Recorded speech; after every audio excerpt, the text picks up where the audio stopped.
Thank you so much. It's always a pleasure and honor to be in the midst of Davos community, Davos Pakistani community. And Pathfinder and Mr. Ikram was the one who ushered me and introduced me to World Economic Forum many years ago. And from there on, we continued with this relationship. Today, I'm again so happy that I am sitting next to my very dear friend Sarfaraz, who happens to be leading the province in a very challenging time. A very capable individual in that part of the world where Pakistan is facing quite a peripheral challenges in real terms. And when there is a crisis, you look for leadership, you look for strength, you look for inspiration throughout the globe, I guess. And we are quite lucky to have him over here. As today we need to say something about Balochistan. Balochistan is a land when the West initiated to approach towards east, when Alexander wasn't interested to go towards the Western Hemisphere and he chose to approach Persia. And along with that, those nomadic tribes of the north, which is today known as Central Asia.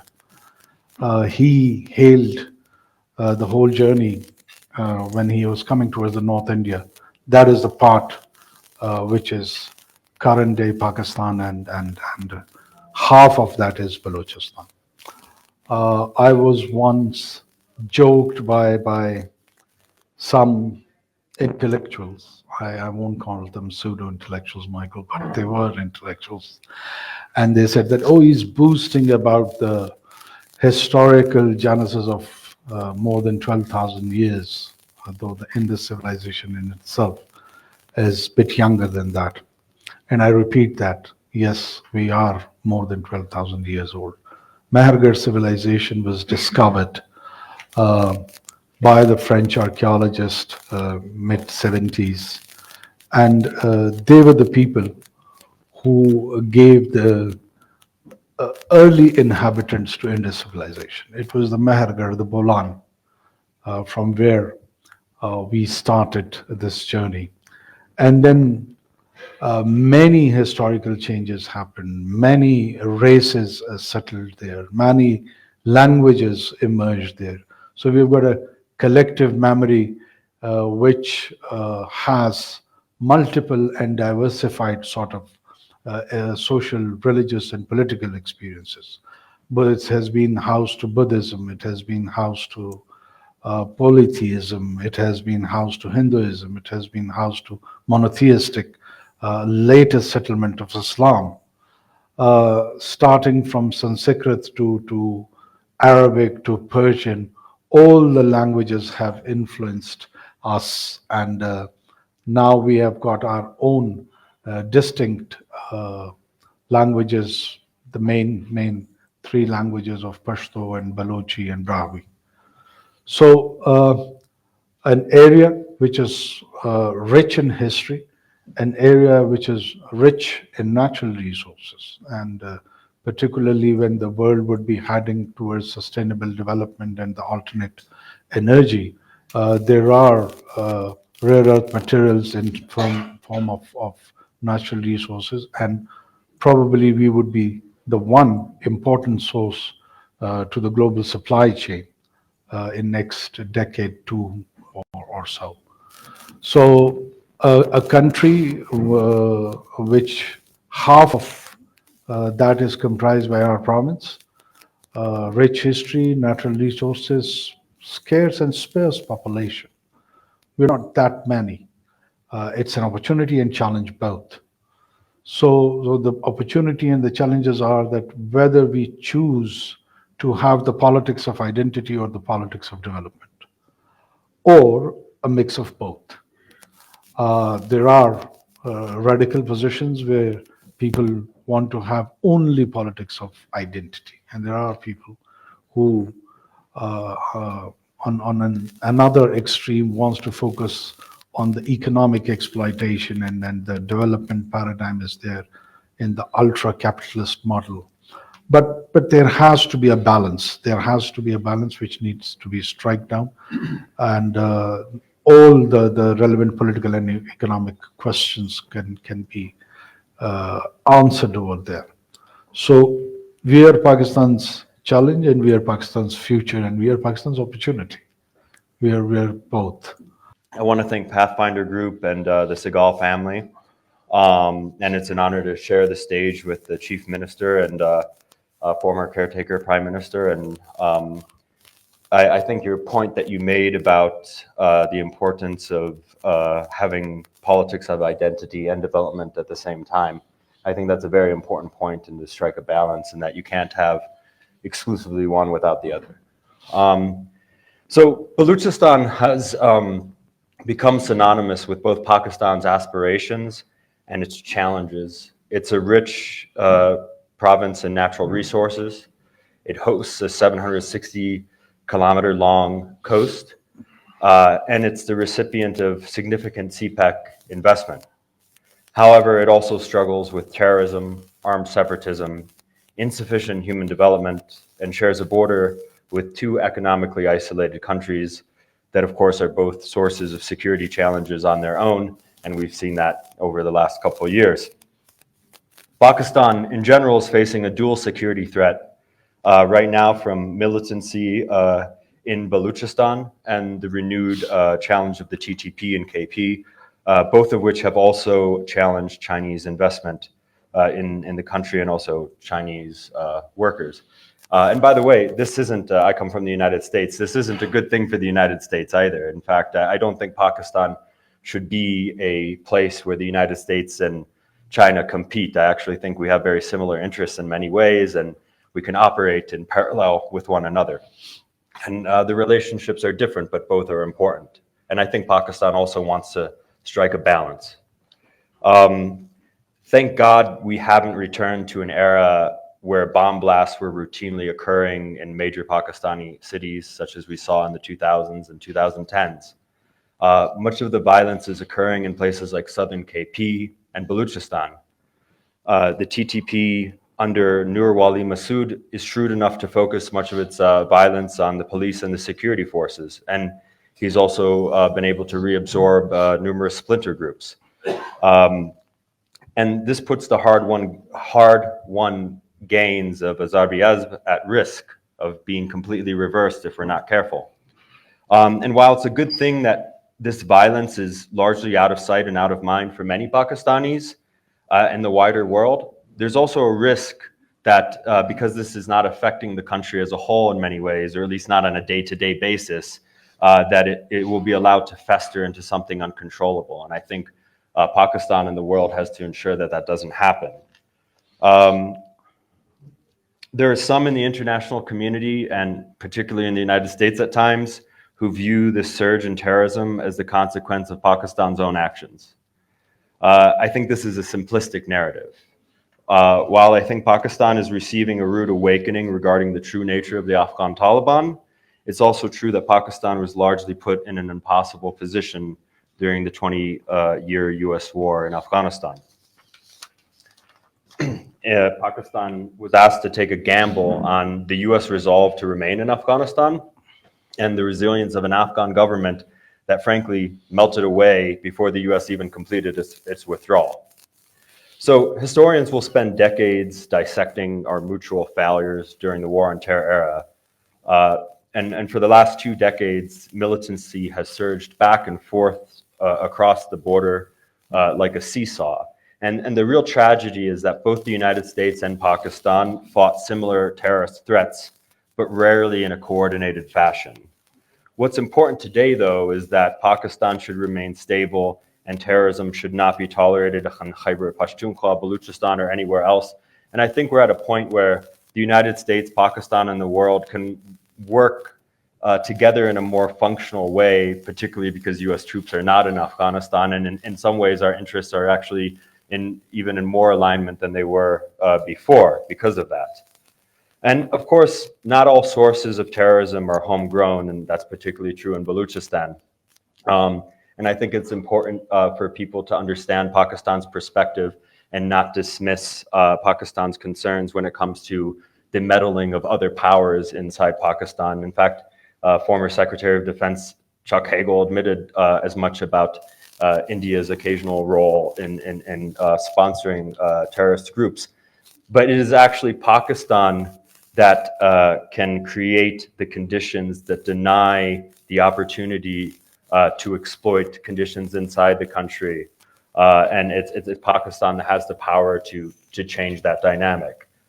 There's a risk of conflating demands for increased civil liberties and provincial autonomy with violent separatist insurgent movements in a way that actually empowers those violent movements.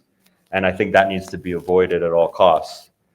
There's often a debate about what comes first, human development, economic growth, or security. And the reality is that Pakistan and Balochistan has the hard task of tackling all three at once. And I think that speaks to what you mentioned about the politics of identity and the politics of development having to happen at the same time. Connectivity is important, but it can't replace economic reforms and the importance of growing Pakistan's industrial base. You can have all the connectivity in the world, and certainly Balochistan is in a strategic location, but without economic reform and political stability, it's just not going to work. So you have to have both. But I'm a strong believer that Pakistan will emerge as an economic powerhouse and increasingly important country during our lifetimes, and that Balochistan will be part of that. I think it was yesterday that former Finance Minister Miftah Ismail talked about the importance of investing in Pakistan's people, including in Balochistan, and that investment will take 20 years. And I think it was important that he was realistic about the time it takes to make real change. So in closing, I want to share something about another country that demonstrates the power of 20 years and hopefully will end on a positive note. In 1999, Gerald Sehgal, some of you may know who he was then the director of studies at the prestigious IISS think tank in London, one of the most prestigious think tanks in London. And he wrote an essay in Foreign Affairs that was taken quite seriously. And it was entitled, "Does China Matter?" I'll share some of the quotes from that essay. He wrote, "Only when we finally understand how little China matters will we be able to craft a sensible policy toward it." He added, "It is a medium-rank military power, and it exerts no political pull at all. China matters most for the West because it can make mischief, either by threatening its neighbors or assisting anti-Western forces further afield." Regarding China's economic potential, he wrote, "Western companies were bamboozled into believing that staying for the long haul meant eventually making money in China." And he closed with, "Bereft of friends, China is a beacon to no one and an ally to no one." And this was written in 1999. And of course, if you wrote that today, you couldn't possibly get it placed in the Foreign Affairs. It's laughable. And I hear many of these similar statements. You could almost replace China with Pakistan and say the same thing. And people will say that today and they'll be taken seriously. But the absolute inaccuracy of these statements about China, I think, really demonstrates the power of 20 years if the right decisions are made. And it's my hope that in 20 years, we will be saying the same thing about Pakistan's naysayers. So thank you. Thank you so very much. Before I start, I must say thank you for the kind words shared by Senator Anwaar, Kakar, an old friend. And thank you for such good views about Pakistan. Let me start, ladies and gentlemen. This is a great privilege and honor for me to being here is always a dream. I thank you, Mr. Sehgal and the Pathfinder group for inviting me here and sharing my views about my province and the progress we made and the progress we are hoping in coming years. Ladies and gentlemen, Pakistan, as you all know, is a populous country of 240 million, most of whom are very young. Pakistan's rich human resource and potential for future growth have often been discussed at this forum. What is often overlooked in the narrow and much needed focus on the potential offered by Pakistan's federating units I wish to use this opportunity to draw your attention to my province, Balochistan. Since I assumed responsibility as the Chief Minister, I have prioritized my people's social and economic development. I firmly believe that there is a significant scope for progress in Balochistan's economic development, a win-win future for the people of Balochistan and Pakistan and beyond. Building local and international partnership towards that and remains vital for our success. We have a strong case for your interest and investments in Balochistan province. I wish to elaborate further on this point today. Ladies and gentlemen, Balochistan is a land of unparalleled opportunity. This province covers 44% of Pakistan landmass. It is blessed with a wealth of natural resources, a strategic location, and immense untapped potential ready to be realized. Connectivity is the key word in Balochistan's future. My province is Pakistan gateway to regional and global trade and its futures. With a 770-kilometer coastline, including the Gwadar port, we are positioned to connect the region, including Central Asia and the Middle East, as the as of the China-Pakistan economic corridor. Gwadar can be potentially transformed into a hub of commerce, logistic, and industrial activity. Ladies and gentlemen, it is important to unpack the word untapped potential of Balochistan. In a sense, we start from Balochistan's rich natural resources. No discussion on development in Balochistan can be had without its rich mineral deposits, which are among the richest in the world. From the Rakotic copper gold mines to abundant reserves of chromite, marble, and natural gas, Balochistan offers immense opportunities for extraction, processing, and export. In addition to minerals, the Balochistan province produces high quality apples, pomegranates, and grapes. Our livestock sector, with over 45 million animals, presents untapped prospects for organic meat and dairy production and leather and wool industries. Our coastline is rich with marine biodiversity, supporting a robust fishing industry and aquaculture potential. From fisheries to ecotourism, our coastal resources offer sustainable investment opportunities. As we highlight these opportunities, ladies and gentlemen, let me assure you that my government is committed to creating a business-friendly and forward-looking environment. Our policies prioritize investment facilitation, infrastructure development, and regulatory reforms. First, Balochistan is home to special economic zones like Gwadar Free Zone, which offers unmatched incentives such as tax holidays, duty-free import of machineries, and streamlined customs procedures. Second, we enhance connectivity through roads, railway, and energy projects. Our commitment to infrastructure is to connect markets, integrate communities, and ensure shared prosperity. Ladies and gentlemen, development is not just about economic growth, it is about transforming lives. My government is deeply invested in social development, including education, healthcare, and employment generation. We believe in inclusive growth where the benefits of progress reach every corner of Balochistan and uplift the lives of its people. We also focus on empowering local communities by engaging them as stakeholders in resources management and development projects. Our sustainable approach ensures that the economic gains are shared equally while preserving our culture and environmental heritage. Ladies and gentlemen, I invite you to join us on this journey of transformation. Balochistan is open for business and we are eager to partner with you. We can harness the provincial potential to create shared values for Balochistan, Pakistan, and beyond. Whether you are interested in mining, agriculture, fisheries, or urban development, the opportunities are boundless, and the time is to act now. Distinguished ladies and gentlemen, in conclusion, I would like to express my heartfelt thanks to Mr. Sehgal and Pathfinder Group for providing this platform and all of you for your time and attention. Balochistan stands at the uh, cusp of a new era of development. I look forward to welcoming you to our province, where we can build a future of prosperity and progress together. Thank you all. Thank you for patience hearing Pakistan Zindabad. For that, I wanted to thank obviously members of our family, members of, and members of the Pathfinder group for putting this event together. They worked very hard. So I'd like to thank, please, please a round of applause for the hard work. Thank you.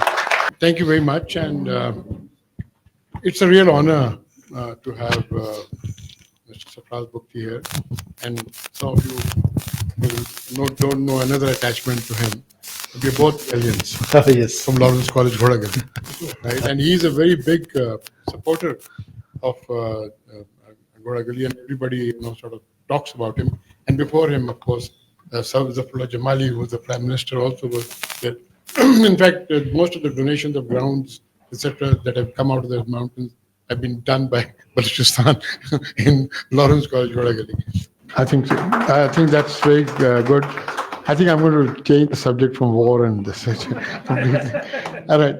I'll pick up something on what you said about education. And you said about,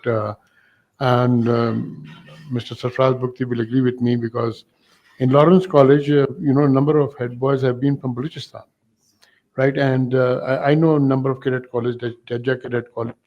The top students are there from Balochistan, and some similar in Hassan Abdal and other places. Wherever the Baloch student has gone, he has achieved, because he had an incentive to achieve, and this he did very well. So I think one of the key factors that you mentioned, Chief Minister, was that you must make this thing on education. Really concentrate on education, and education right from primary level right up to university and all. And obviously, the best thing would to have more good universities within Balochistan also. While there are and you've done very well by this PhD program and things like that.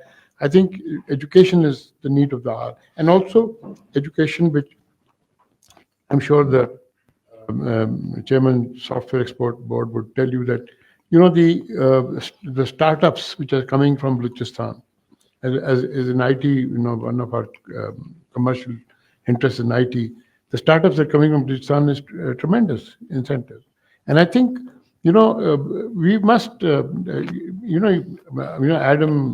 took away the word potential from us yesterday, so we don't talk about potential, but the point is that the existing resources can be exploited, right? And those are human resources and material resources, and these should be exploited to the maximum.